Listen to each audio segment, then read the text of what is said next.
is brilliant. My love is pure.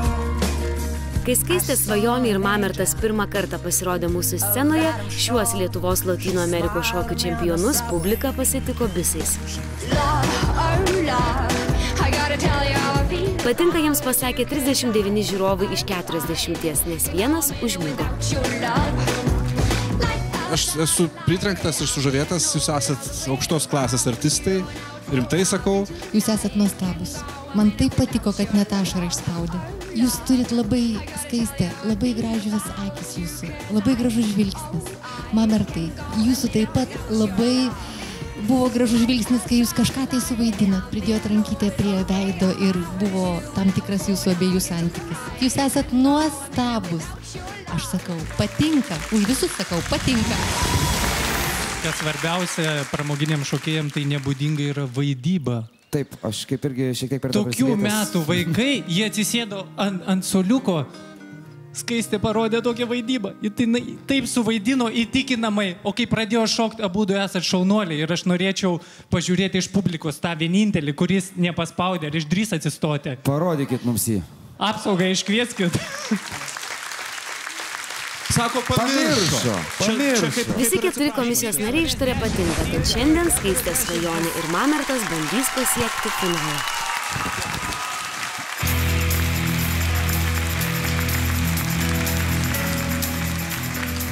Ar pamenate tokius miniatiūrinius žmogeliukus, kurie mūsų scenoje šoko sportinius šokius? Klaipėda ir Lietuva, nepagailėkite balsų už Mamertą ir Svajonę.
Štai taip, jaunieji mūsų šokėjai, su muzika, kurios antra dalis kažką man priminė, berods mano veltui prabėgusią jaunystę.